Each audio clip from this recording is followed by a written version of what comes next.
Assalamualaikum warahmatullahi wabarakatuh. Welcome back to my YouTube channel. Jadi kali ini aku bakalan buat sebuah video lagi.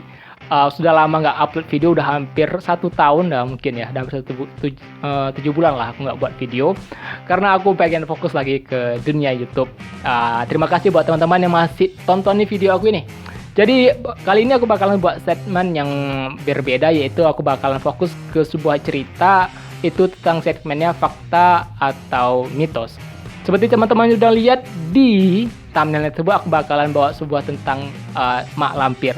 Kalau teman-teman sudah atau teman-teman yang lahir di tahun 2000-an pasti sangat familiar dengan cerita mak lampir yang selalu kita tonton pada malam hari di Indosiar, yaitu tentang kisah seorang mak lampir dan konco-konconya.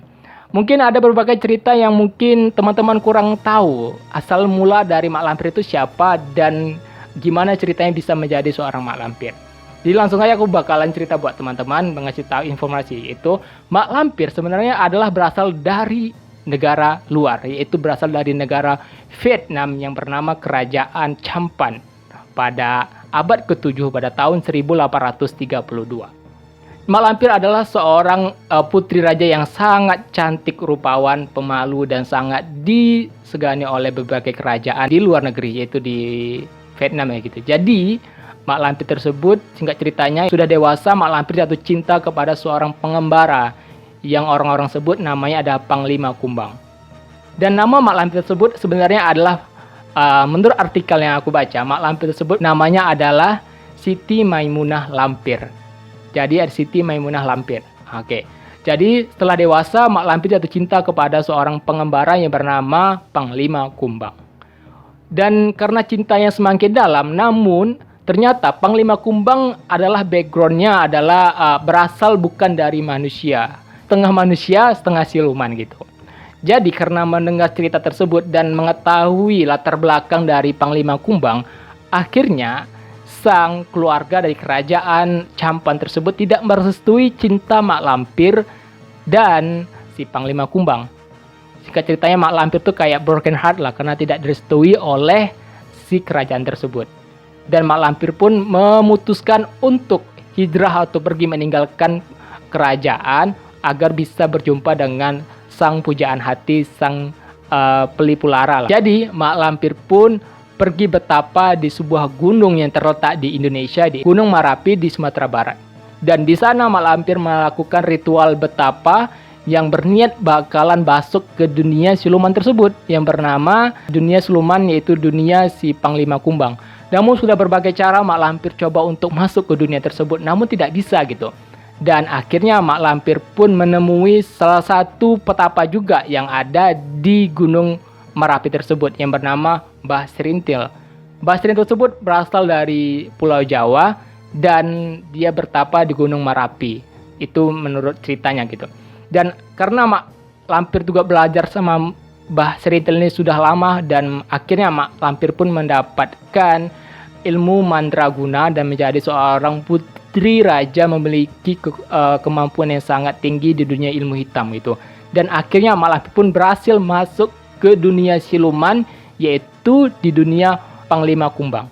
Namun takdir berkata lain, mak lampir pun harus kecewa, sangat kecewa, karena ketika mak lampir berhasil masuk ke dunia siluman, namun mak lampir mendapat kabar bahwa sang kekasih, sang pujaan hati tersebut sudah meninggal dunia, sudah meninggal mati karena sebuah perperangan di bangsa mereka sendiri. Dan karena mak lampir ini adalah seorang putri yang sangat mandraguna, mak lampir bisa menghidupkan bangsa siluman lagi, hidup kembali, namun dengan tumbal, dengan konsekuensi mak lampir harus kehilangan wajahnya, kehilangan kecantikannya. Namun karena rasa cinta dan rasa sayangnya, karena cinta itu buta ya kawan-kawan, karena rasa cinta dan karena sayangnya kepada si Panglima Kumbang, akhirnya mak lampir pun mengorbankan kecantikannya tersebut dan menyebabkan Panglima Kumbang tersebut hidup kembali. Namun Panglima Kumbang tidak bisa mengenali siapa sebenarnya wanita yang di depannya ini, karena wanita yang depannya yang dilihatnya adalah wanita yang tua, wanita yang buruk rupa. Dan akhirnya Panglima Kumbang pun merasa tidak mau mengenali si mak lampir tersebut, malah memusuhinya. Lantas karena sakit hati karena perbuatan si Panglima Kumbang tersebut, dan Mak Lampir pun meninggalkan Panglima Kumbang dan bersumpah bakalan memusuhi bangsa siluman.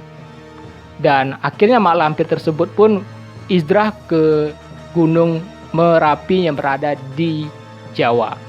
Dan di sana Mak Lampir mendirikan sebuah kerajaan dan berkolab gitu ya. Jadi Mak Lampir itu berangkat ke hijrah ke Pulau Jawa, ke Gunung Merapi untuk merekrut jin-jin dan sebangsanya itu untuk bersatu untuk mengalahkan bangsa siluman.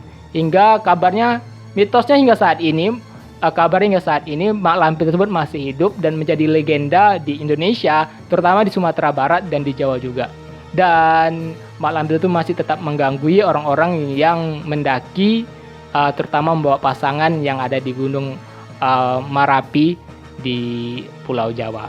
Oke, sekian cerita tentang Mak Lampir. Jadi kalau teman-teman semuanya pengen mendengar cerita-cerita tentang hal-hal yang lain atau cerita yang lebih seru lagi, teman-teman bisa request atau komen di sini di bawah.